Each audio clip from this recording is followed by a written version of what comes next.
اعوذ باللہ من الشیطان الرجیم بسم اللہ الرحمن الرحیم۔ السلام علیکم اسٹوڈنٹس، عربی گرامر میں آج ہمارا لیکچر ہوگا کانا و اخواتہا۔ کانا و اخواتہا اس کو افعال ناقصہ بھی کہتے ہیں۔ گزشتہ لیکچر میں ہم نے پڑھا تھا انا و اخواتہا، اور انا و اخواتہا کو کیا کہتے ہیں؟ حروف مشبہ بالفعل۔ لیکن کانا و اخواتہا کو کیا کہتے ہیں؟ افعال ناقصہ۔ اب افعال ناقصہ سے کیا مراد ہے؟ افعال ناقصہ سے مراد یہ وہ افعال ہیں جو فعل ہونے کے لحاظ سے ناقص ہیں۔ دوسرے لفظوں میں ہم یہ کہہ سکتے ہیں کہ افعال ناقصہ وہ ہیں جن میں زمانہ پایا جاتا ہے اور فعل نہیں پایا جاتا۔ مثلاً آپ لوگوں نے فعل کی تعریف پڑھی ہوئی ہے کہ فعل سے کیا مراد ہے؟ فعل سے مراد کسی کام کا کرنا یا ہونا کسی زمانے میں پایا جائے، یعنی کہ کرنا یا ہونا اس میں فعل بھی پایا جائے اور زمانہ بھی پایا جائے۔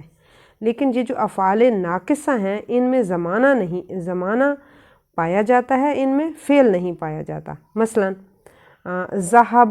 ذہبہ سے مراد وہ گیا۔ اب یہ فعل بھی اس میں پایا گیا کہ وہ گیا، یہاں سے چلا گیا، اور اس میں زمانہ بھی پایا گیا کہ ماضی کا زمانہ اس میں موجود ہے۔ لیکن کانا وہ تھا۔ اب تھا جو ہے زمانہ تو اس میں پایا جا رہا ہے لیکن اس میں فعل نظر نہیں آ رہا، تو اس لیے ان کو افعال ناقصہ کہتے ہیں۔ اب یہ افعال ناقصہ تعداد میں 13 ہیں۔ کون کون سے ہیں؟ کانا، سارا، اصبحا، اضحا، امسا، ظلا، باتا، ما داما، ما زالا، ما باریہا، من فکا، ما فاتیہ اور لیسا۔ یہ 13 افعال ناقصہ ہیں۔ اب ان کا عمل کیا ہے؟ ان کا عمل یہ ہے کہ یہ افعال جملہ اسمیہ پر داخل ہوتے ہیں۔ آپ لوگوں نے پڑھا ہے کہ جو حروف مشبہ بالفعل ہیں انا و اخواتہا وہ بھی جملہ اسمیہ پر داخل ہوتے ہیں، تو یہ جو افعال ناقصہ ہیں یہ بھی جملہ اسمیہ پر داخل ہوتے ہیں۔ اور جزء اول کو یہ معلوم ہے نا آپ لوگوں کو کہ جملہ اسمیہ کے 2 اجزاء ہوتے ہیں۔ پہلا جزء مبتدا کہلاتا ہے اور دوسرا جزء اس کی خبر کہلاتا ہے، تو یہ دونوں مرفوع ہوتے ہیں۔ تو یہ جو کانا و اخواتہ ہے یہ پہلے جزء کو رفع دیتے ہیں، یعنی کہ مرفوع اسی طرح مرفوع جیسے ہے مرفوع کر دیتے ہیں، یعنی کہ جیسے پہلے سے وہ مرفوع ہوتا ہے وہی مرفوع ہی رہنے دیتے ہیں جو ان کا اسم کہلاتا ہے، اور جو دوسرا حصہ ہوتا ہے جو دوسرا جزء ہوتا ہے اس کو نصب کر دیتے ہیں اور وہ ان کی خبر کہلاتی ہے۔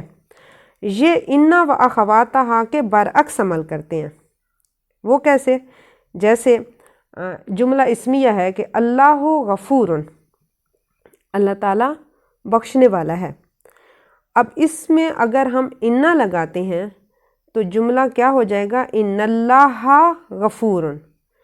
اور اگر ہم کانا لگاتے ہیں تو پھر جملہ کیا ہو جائے گا؟ کان اللہ غفوراً۔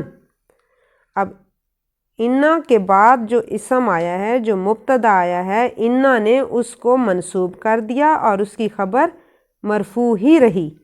لیکن کانا نے عمل کیا کیا کہ کانا نے اسم کو مرفوع کیا اور اس کی خبر کو منصوب کر دیا، تو یہ انا و اخواتہا کے برعکس عمل کرتے ہیں۔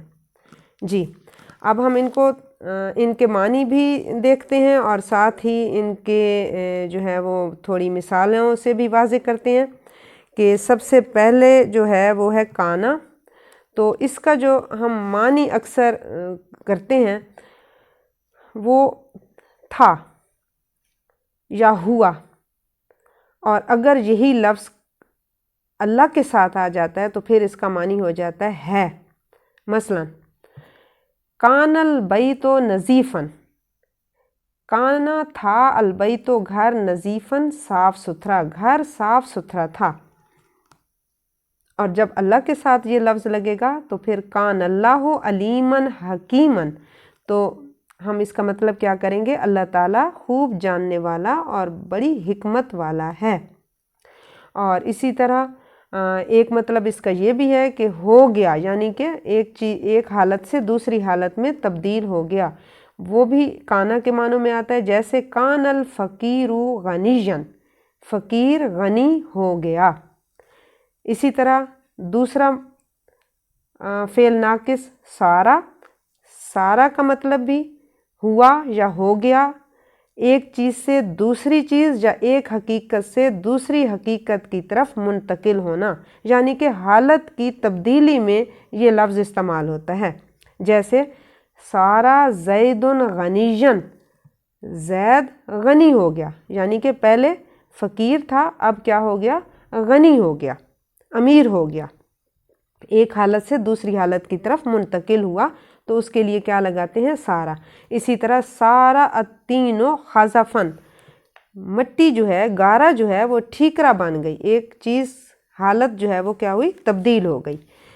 اور اسی طرح اس کے بعد جو افعال آتے ہیں، مثلاً اصبح، اضحیٰ، امسا، ظلا، باتا، 1 2 3 4 5، یہ جو 5 افعال ہیں یہ سب سارا کے معنی میں آتے ہیں۔ ایک تو سارا کے معنی میں آتے ہیں، یعنی ایک حالت سے دوسری حالت میں تبدیل ہونے کے۔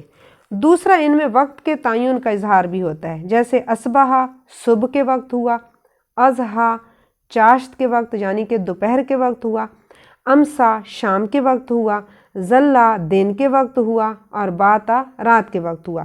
تو اس میں 2 معنی پائے جاتے ہیں، یعنی کہ وقت کا تعین بھی بعض اوقات ہوتا ہے اور سارا والا معنی بھی ہوتا ہے۔ سارا کا معنی ابھی ہم نے پڑھا ہے کہ ایک حالت سے دوسری حالت کی طرف منتقل ہونا، جیسے اصبح زید کاتباً، زید کاتب ہو گیا، یعنی کہ کاتب بن گیا یا کاتب ہو گیا۔ اور اسی طرح ظلا کے لیے ظلا الصبی بالغاً، بچہ بالغ ہو گیا، یعنی کہ بچپن کی حالت سے نکل کر بلوغت کی حالت میں پہنچ گیا۔ اور اسی طرح باتا، بات الشباب شیخاً، باتا ہو گیا الشباب جوان، شیخاً بوڑھا، جوان جو ہے وہ بوڑھا ہو گیا۔ اور اسی طرح قرآن پاک میں بھی یہ باتا، یہ تھوڑی سی مثال آپ لوگوں کو بھی میں بعد میں بتاتی ہوں، قرآن پاک والی مثالیں بعد میں بتاتی ہوں۔ اس کے بعد آتا ہے ما داما، ما زالا، ما بارہا، من فکا، ما فاتجا۔ یہ 5 افعال ہیں جن سے پہلے ما، یہ ما نافیہ، یعنی کہ جو نفی کے لیے ہم استعمال کرتے ہیں ما، تو مثلاً جیسے اب ما زالا، تو ما زالا کا مطلب ہے، زالا کا مطلب ہوتا ہے نا زائل ہونے والا، تو ما زالا زائل نہیں ہونے والا۔ تو جو چیز زائل نہیں ہوتی یا جس چیز کو زوال نہیں ہوتا، تو اس کا مطلب کیا ہوا کہ وہ ہمیشہ رہا۔ تو یہ جو ما داما، ما زالا، ما بارہا، من فکا، ما فاتجا، ان افعال میں ہمیشگی کا یا مطلب ایک دائمی ثبوت کے معنی اس میں آتے ہیں کہ ہمیشہ، مسلسل، برابر، اس مفہوم میں یہ آتے ہیں یہ افعال، جیسے ما زالا زید عالماً، زید ہمیشہ عالم رہا، یعنی برابر عالم ہی رہا، اس پر کبھی زوال نہیں آیا، وہ مسلسل عالم ہی رہا۔ اسی طرح ما بارہا زید صائماً، زید ہمیشہ روزے سے رہا، ہمیشہ روزے کی حالت میں ہی رہا، اور یعنی کہ وہ کبھی روزے سے جدا نہیں ہوا، تو یعنی کہ مسلسل روزے کی حالت میں رہا۔ اور اسی طرح ما فاتجا امر فاضلاً، اور من فکا بکر عاقلاً، ما فاتجا مسلسل یا ہمیشہ، امر فاضلاً فاضل ہی رہا، ہمیشہ امر فاضل ہی رہا۔ اور اسی طرح من فکا ہمیشہ یا مسلسل یا برابر، بکر عاقلاً بکر عقل مند ہی رہا۔ تو یہ جو 5 الفاظ ہیں یہ مسلسل کے معنوں میں یا ہمیشگی کے معنوں میں آتی ہیں۔ اور اسی طرح اب آخری جو فعل ہے وہ ہے لیسا۔ لیسا جو ہے وہ نفی کا معنی دیتا ہے، یعنی کہ نہیں ہے۔ اور لیس الخادم قویًا، لیسا نہیں ہے الخادم، خادم قویًا، قوی مضبوط طاقتور، خادم طاقتور نہیں ہے، ملازم طاقتور نہیں ہے۔ اور لیس الرجل غنیًا، لیسا نہیں ہے الرجل آدمی غنیًا غنی یا امیر، آدمی جو ہے وہ امیر نہیں ہے، آدمی جو ہے وہ مالدار نہیں ہے۔ اور اسی طرح قرآن پاک سے مثال ہے کہ لیس البر بأن تأتوا البیوت من ظہورها، نیکی یہ نہیں ہے، تو لیسا کا معنی نہیں کے معنوں میں آتا ہے۔ تو یہ افعال ناقصہ ہیں۔ ان میں ایک چیز اور بھی ہے کہ افعال ناقصہ جو ہیں ان میں سوائے لیسا کے باقی سب افعال جو ہیں وہ ماضی میں بھی استعمال ہوتے ہیں، مضارع میں بھی استعمال ہوتے ہیں، بلکہ ان میں سے کچھ تو امر اور نہیں میں بھی استعمال ہوتے ہیں۔ صرف ایک لیسا جو ہے اس سے مضارع اور امر نہیں بنتا، یہ صرف ماضی میں ہی رہتا ہے۔ مثلا جیسے کانا ہے تو کانا کا جو ہے وہ مضارع آپ لوگ بناؤ تو اس کا مضارع بنتا ہے یکون، وہ ہوتا ہے، ٹھیک ہے۔ اور اسی طرح اس کا جو امر بنتا ہے وہ ہے کن۔ آپ لوگ پڑھتے ہو نا کہ کن فیکون، کن اللہ تعالیٰ فرماتا ہے نا کہ کن ہو جا، یہ امر کا صیغہ ہو گیا، اور فیکون پس وہ ہو جاتا ہے۔ تو اس میں یہی کانا کے امر کا بھی صیغہ استعمال ہوا ہے، اور فیکون پس وہ ہو جاتا ہے مضارع کا بھی صیغہ استعمال ہوا ہے۔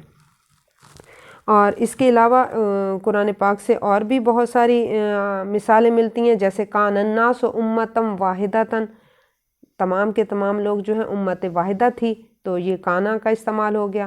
اصبحتم بنعمتہ اخوانا، اصبحتم تم ہو گئے، بنعمتہ اس کی نعمت سے، اخوانا بھائی بھائی ہو گئے۔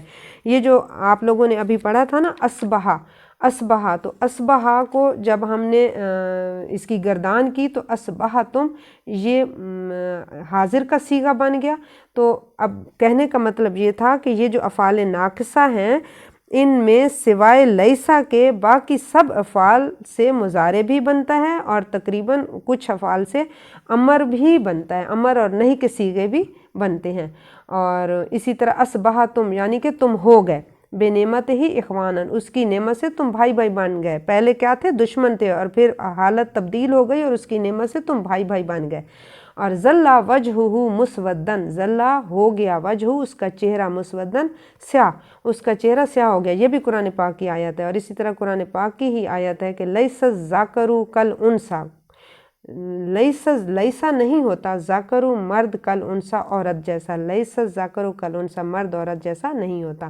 اور اسی طرح یہ بھی قرآن پاک کی آیت ہی ہے کہ اوصانی مجھے وصیت کی گئی ہے یا مجھے نصیحت کی گئی ہے، بالصلاۃ نماز پڑھنے کی، والزکوٰۃ اور زکوٰۃ دینے کی، ما دمت حیا۔